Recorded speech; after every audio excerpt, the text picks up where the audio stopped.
What is Putin really thinking? The disturbing rationale behind shock Russia missile launch.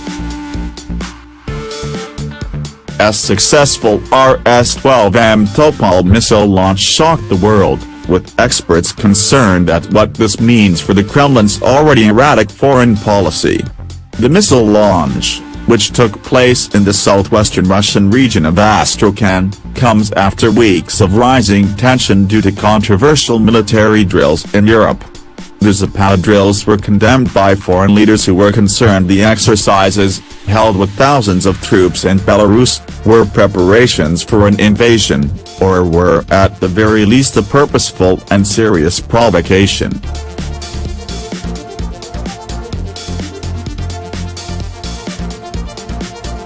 Observers believe Russia's actions this month are an attempt by leader Vladimir Putin to stamp his authority on the world, all while the West battles chaos on several fronts, especially in North Korea. The Chatham House think tank claimed the Zapad drills, which have been quickly followed by more exercises including yesterday's ICMP launch, display Russia's motives. They said it showed Russia was testing out its rivals' composure and patience, as well as practicing terrifying war scenarios involving NATO troops in the event of a hypothetical conflict. Chatham House said the recent drills looked like a dress rehearsal for defending against a NATO intervention, adding particular emphasis was being put on the element of surprise, such as with yesterday's shock missile launch.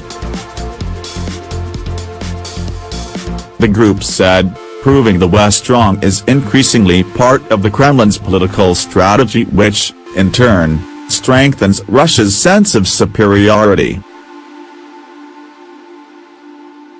Mr. Putin has spent 2017 flexing his military muscles, attempting to show any rivals, whether in Washington or at NATO, Russia was a powerful enemy to be avoided at all cost.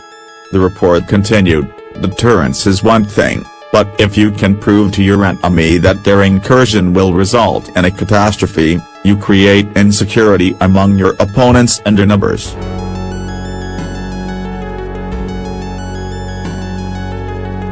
Russia is not only reacting to a perceived threat with these drills but is also able to repel conventional Western and NATO forces. Simply put, it is a test run for Russia's strategic deterrence and coercive capabilities. More worrying is how Russia is using the escalating chaos in North Korea for their own benefit. While relations between Moscow and Pyongyang are now far cooler than they were in decades past, Mr. Putin is still keenly aware of the importance North Korea holds as a pawn in his foreign policy. With America increasing its presence in South Korea, Russia regularly feigned fury before using such developments as excuses for rapidly escalating their own military might.